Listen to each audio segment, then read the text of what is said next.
I was watching a bunch of those things that I think like everyone finds himself watching every now and again, where it's like a true crime kind of thing, or a little bit of a mystery adjacent kind of thing, and it's a guy going over a mystery for, a YouTube video, usually super long and very expansive. And I was watching a couple of these in a row, and I kind of started to realize, like, every time as I get towards the end of these videos, I get so bored. Like, the mystery to me is so much more interesting when I don't actually have any info and it's just left up to like the back of my mind to imagine like, wow, that's insane, that could be anything. That is more interesting to me than the actual solution, which usually, is to me not that interesting. And it made me think about something that David Lynch said when they were talking about Twin Peaks, which is obviously the very famous mystery show by David Lynch, where he said that he never actually wanted to solve the mystery, and he wanted to just let the show be not so much a mystery, but more than anything, the feeling of mystery. He wanted it to just be this long, expansive thing where you're more in it for the vibe of having a mystery and something to cling on to than you are to actually see any sort of mystery get solved. When I first heard this quote, I thought it was dumb. I heard it very recently, to be honest, and I was like, that's stupid. Like, no, the people are here for a mystery. You gotta tell them how the mystery ends, or it's not really a mystery. Of course, if you've seen Twin Peaks, you would know that the mystery does get solved, and in my opinion, I think the show does get more boring once the mystery's solved. And it kind of made me think like, he's kind of got a point there. Would I be disappointed at the end of that show if they never solved the mystery? To be honest, like, yeah, I definitely would be. I'd be like, well, what the fuck is going on now? Like, it's like, I gotta know at least a little bit of what's going on, but things are more interesting when you know less info. All this made me think back to a conversation that I had twice, actually, the exact same conversation with two people. Once was with my cousin, and another time was with a friend, where we were talking about philosophy.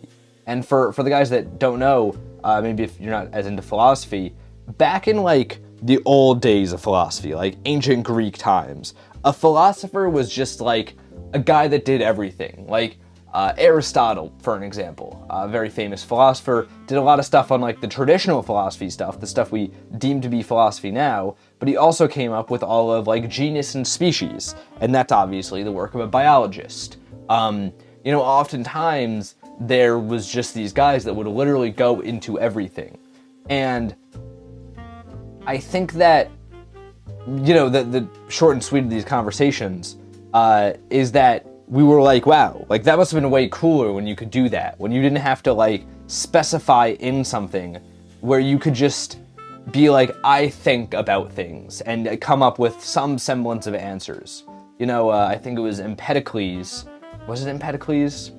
I hope it was the guy that came up with like earth, fire, water, and wind. And he was the first guy to be like, there are elements of the earth. That's more chemistry than anything. He was also completely wrong, but he did, like, inspiring Avatar was really cool, so that's awesome. Democritus was a philosopher who for the first time was like, everything's probably made up of little dumb orbs that are called atoms, right? And these guys, when they got things right, they got them right on accident, basically. They had lucky guesses, but it still is interesting that like this name of philosopher, something that is basically reserved now for, things like ethics, the meaning of life, these more traditionally philosophical arguments. I don't know exactly how I'd refer to it, but these arguments that are now considered philosophy were back then just a part of a bigger whole that was guys that would think about stuff. There are whole Plato dialogues where you're just like, what's a chair? Like, let's just think about what a chair is. And the first time I had this conversation, I was like, yeah, that's so true.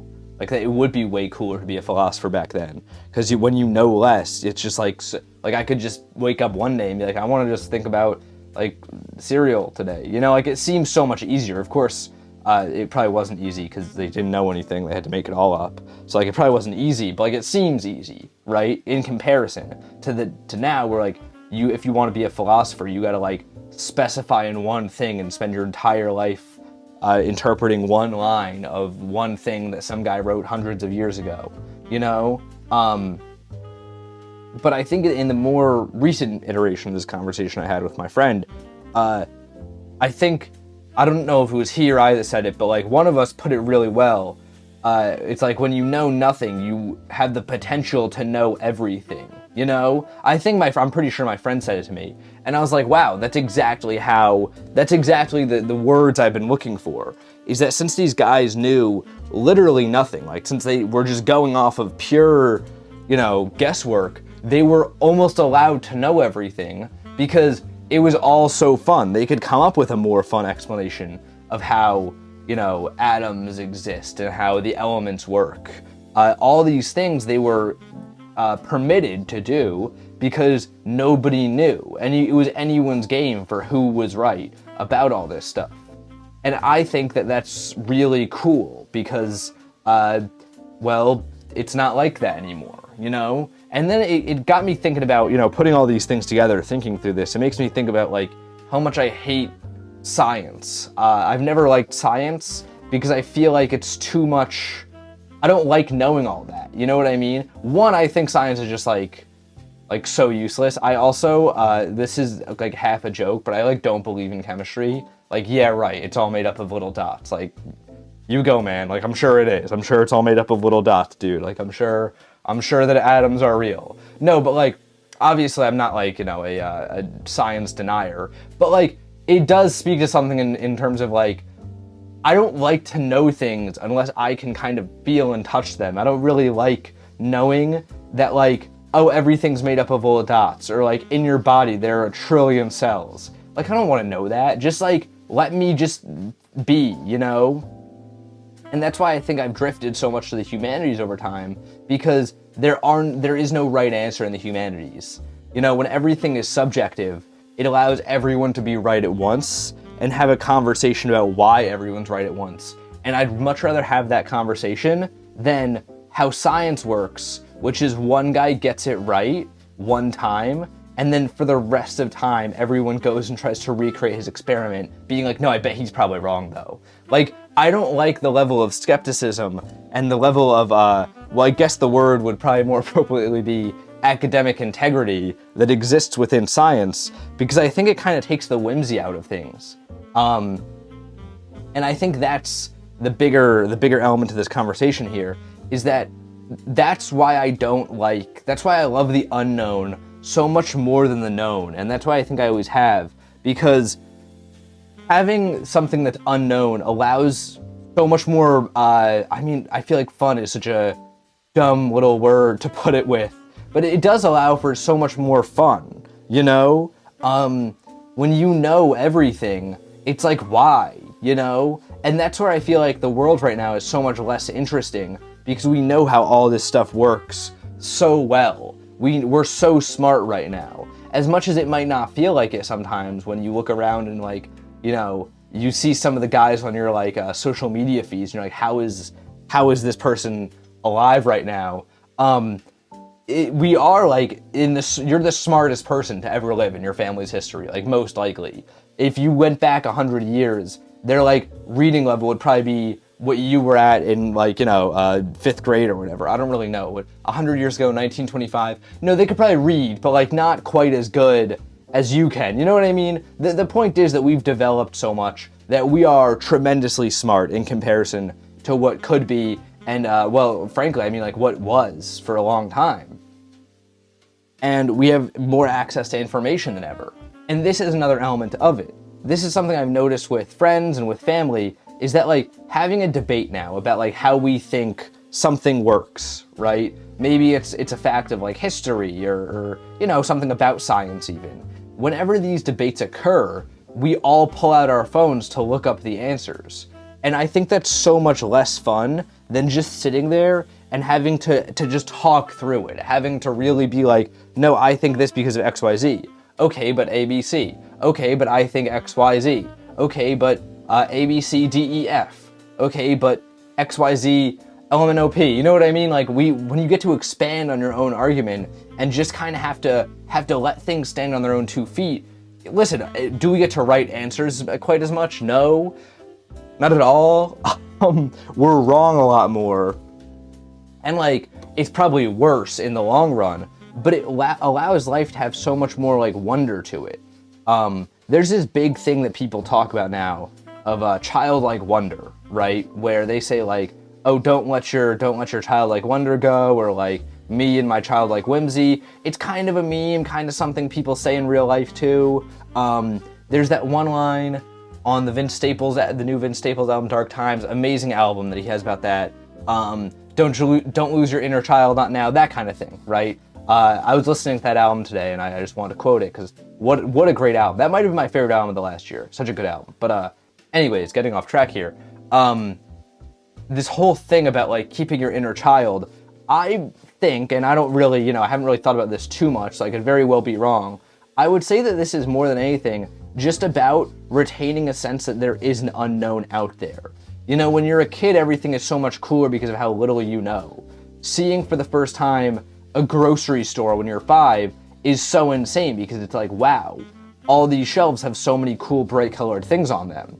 And the fact of the matter is, things are still just as cool as when you were a child looking at things and going, wow, look at all these bright things on these shelves, right? But because of how much we know at this point, because you understand everything about them, your thoughts in the grocery store can never be as cool as they once were. And I think that's where I say, like, knowing less is so much cooler than knowing more. I do think, by the way, there are a lot of areas of life, I should preface at least, that like, it's super important to know a lot. Like, when you're talking about like a geopolitical conflict, knowing less is not fun and cool. Like that's a serious thing right there. But when it comes to like having a debate with your friend about like, anything, or I can't think of an example now. It's completely slipped my mind. But having that element of unknown there, of like there could be anything going on, is so much cooler, because someday, listen, all the time will things be as cool as that? No. Of course, every now and again, like, you're just gonna have to face the facts that like life, it cannot be that cool and interesting.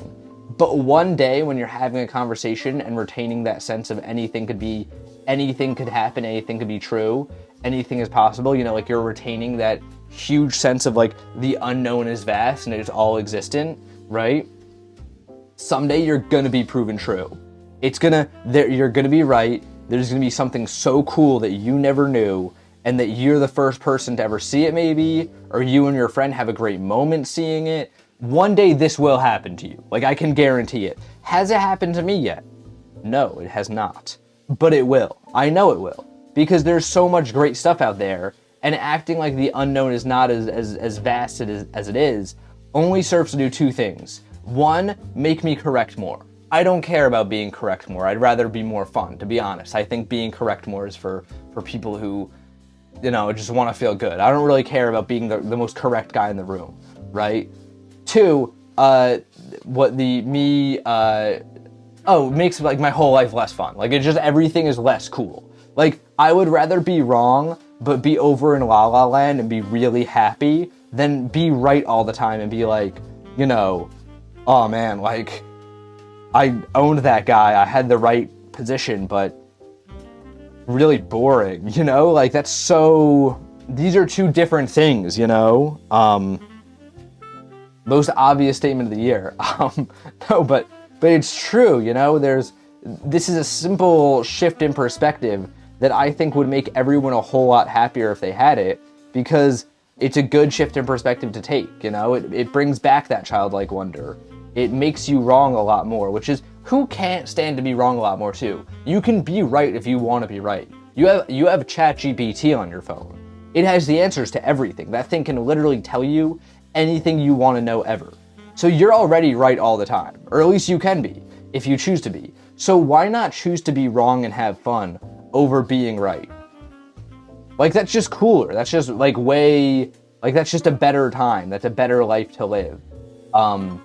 And, being right doesn't get you anything except you memorize a ChatGPT answer. I mean, that's kind of real these days, though. Like, being right really doesn't mean anything anymore. Because, like, it's so true that, like, anybody can be right now. Having, like, if you know everything about a field, that's cool. But, like, if you're just, like, pretty good at something or, like, are right about it a good amount, that's, like, boring. That's the most boring thing ever. Because anybody could be you. There was this guy that said that, like, we're in an era where it's way cooler to have, like, a specialized hobby than to be a generalist, because we can all be generalists at the touch of our fingers. I don't know if he was right. I really didn't even watch the whole video, but, like, I was thinking about that and I was like, that is true though, that I could be correct about, like, I know people who have degrees in fields that I could bring something up to them, and just by having ChatGPT next to me, I could do better than them in their own field. Does that make me smarter than them? No. But it makes us both equally as right when we have a question to answer, and that's so boring. So start being wrong. Start having fun and being wrong, because that's how the greats do it, you know? That's how the best people do it. They have a million guesses, and then they say one day that everything is made up of little dots, and they, like, kind of get that one true because they had a lucky guess, and now their name is in classrooms forever because they were right about everything being a little dots, you know? Like, it's such bullshit that he said that and we think he's right. Like, who bought this? Who's believing in chemistry? No, but, like, you know, there's more whimsy. I also do, as I wrap up this painting here, and as I finish the background to it, this is a checkpoint painting, of course. Every 25 episodes, we do an orb to just show off progress from when I've started Paint&Talk, to see if it's better than the last orb. I genuinely don't know if this is better than orb number 2, sphere number 2, rather. Like, if you go back to Paint&Talk 25, there's such a big chance that this is way worse. Because I remember that orb being really good. But I got kind of lucky that day. Like, that was kind of just a lucky orb. So let's hope that this is better. Either way, since we're here, it is Paint&Talk 50. I do need to say thank you guys so much for everything. I try not to, like, be too meta with things on this show. You know, I try not to, like, it'd be very easy to come here and just turn everything into, like, today's Paint&Talk, 51, and that's a lot of episodes. And today I'm thinking about Paint&Talk, which is, it's true. You know, I'm here every day painting and talking, so I obviously naturally think about the series quite a bit. So I try not to talk about it too much to you all. You know, you're watching the series. We don't need to talk about it as you watch it. But I do feel that it's important coming here to episode 50 to say thank you all so much. I don't want to seem, like, delirious, because I understand that this series isn't the biggest thing in the world, but it really does. I mean, at the time of recording this, I have, like, almost 300 subscribers, and that's just so cool. I've never started something and had so much support for it right off the bat. You guys leave a ton of comments too, and they're all so nice, and like I don't know, these seem like such simple things, I guess, to a lot of people, but they're so cool to me because I've never had something be this good and fun all at once before. I've had things go well and I've had things be fun, but never quite like this, where it's going well and it's a ton of fun. And it really does mean a lot. Oftentimes YouTube can feel such, like, I know I discussed this like 2 days ago, but it can really feel like sending things off into a void, no matter how many people you have watching. Because, you know, whether you have 100 people watching or 1,000 people watching, if you can't feel the viewers on the other side of the camera, it feels the same. It feels just as empty. And even though this is, not that big, it feels like there's so many people here. You know what I mean? I've always said, since I started YouTube back when I was, like, 9, that 30 people is a lot of people, and that's true, but this is the first time I can feel people in the room with me when I'm making these. I feel like people are really here for the ride, here for the journey, and I don't know, your comments are just so nice. This has probably been the most fun I've ever had making something on YouTube, to give you guys the short and sweet of it, and it really means a lot. I can't believe that I've done this for 50 days straight. Like, it just doesn't process. I haven't woken up on time for 50 days straight. I can't get out of bed in the morning, but for some reason I've been able to do this for 50 days straight, and it's been awesome because of that, because of the consistency. So here is to, God, I gotta do math. Here's to 315 more Paint and Talks. See, ChatGPT could have done that though. That's the crazy part. No, but in all seriousness, guys, here's to 315 more Paint and Talks. Thank you so much for everything so far. As always, check this out over on the Instagram. All the angles, the whole 9 yards. And until next time, guys, gals, and pals, my name is Max Dice, and this is Paint and Talk. Wait. Okay, so I don't know why I put my name in there because I wanted to like start making that at the end because I like when YouTubers do that. Like my name is, I like that. I just messed it up though because this is the first time running this this intro or this outro. So it's really embarrassing to mess up an outro on episode 50, guys. Like this is rough. Okay, ready? Guys, gals, and pals, my name is Max Dice, and this has been Paint and Talk episode 50. I'm here every morning, painting and talking with you all. I nailed that. That's good. That's good stuff.